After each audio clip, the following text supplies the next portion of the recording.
Okay, so I made a couple videos about this topic when it was blowing up around September of last year, and now it's making headlines again after comedian Andrew Schulz appeared on Club Shay Shay 2 weeks ago and discussed the Ryan Clark beef. So very briefly, this all stemmed from Andrew's flagrant podcast when he had two black influencers from the UK on, and Schulz made a joke about the black woman experience, and here's what he said that got Ryan Clark pretty upset. A guy who's had a black girlfriend, all of a sudden he's got buzz cut, like clean shape up. Glows up, bro. I like that. Glows the fuck up. They shave their hair because they start losing it. Because they're so stressed being around this black girl complaining about shit all the fucking time. That's why they gotta shave their hair. Nah, bro. White guys with black girlfriends, they grow step, a beard they step because the dick there's up. more cushion when they get slapped the out of. So mind you, Andrew Schulz is a pretty big time comedian. You may remember him from the Tom Brady roast or his Brilliant Idiots podcast he's been running with Charlemagne the God for around a decade.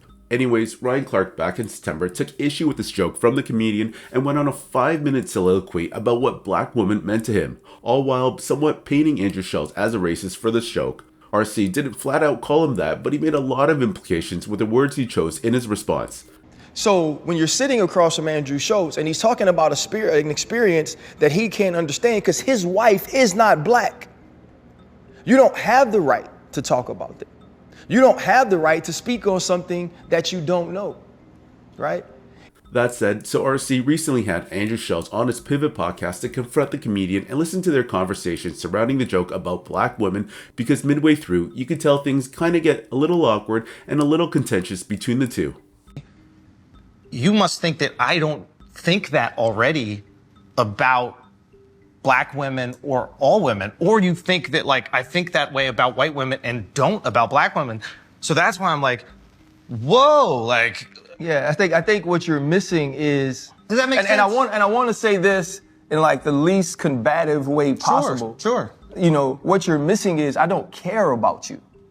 Right? Like in that Probably a little bit less combative way of saying that, but yeah, sure. In that moment, Andrew Schulz was a nameless gray face. Sure. Right? It wasn't, I didn't want to attack you. I didn't want people to come to you and be like, well, Ryan Clark said you're a racist. Like, I would never say that, because me, who never actually says, hey, white people are this. Yeah. When I step up for black women the way I did, you know what I got? You're a racist. Right? Yeah, people are saying that. Yeah, right. And so, which is unfair too. And if I, 2020, George Floyd, I'm like, look, man, I get that there's a criminal system, but doing this to any man is not okay.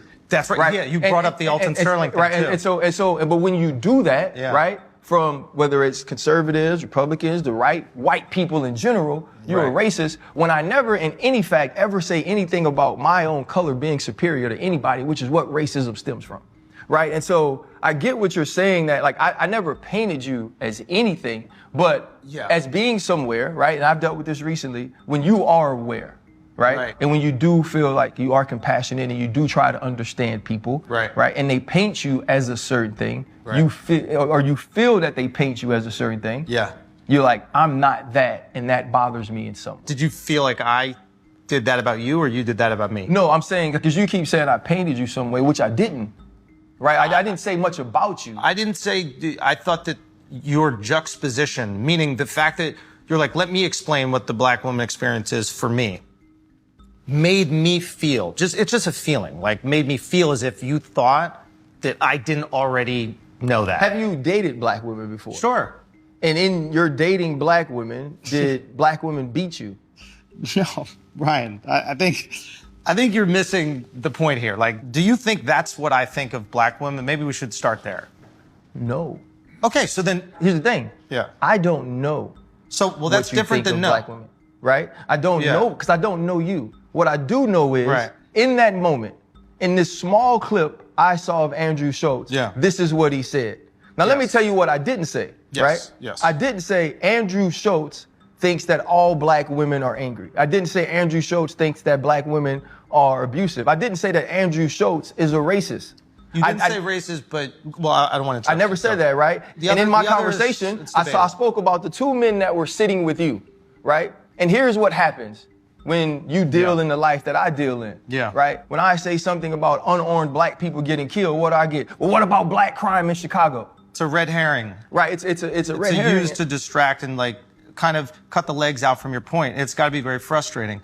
And you're but taking... my point about that was, right, when these guys are sitting with you and that is said to people, not you, to people who may see that and may see them sitting there, they'll go, well, Andrew Schulz made this joke about black women, and there were 2 black men sitting across from him, and in no way did they refute it. This must be true. I can go behave like he behaves. Got you. So that's the concern, that you think that somebody would see that joke and then feel like it's okay to do that. Yes.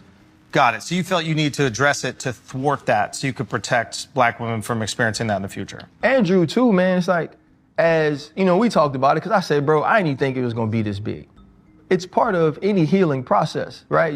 You put peroxide on a wound to clean it out in hopes that it heals. Yeah. In the same way, whatever black women may have heard that, who may have been affected by it, who may have felt cut down, who may have wished that those 2 black men defended them, whether it was a joke or not, right? Whoever had that wound, just maybe they hear me, and for once they was like, man, at least that dude stood up for us. Okay, so yeah, you can tell how awkward this conversation got. Ryan took a few jabs at Andrew while the comedian just kinda took it in stride. But my issue here with RC is that he feels like he should be gatekeeping who is allowed to make jokes about a particular group or race of people. If that's the case, practically no comedian would be able to make any edgy jokes. Think about all the jokes Dave Chappelle has made in the past, whether it be about white folks or a certain community.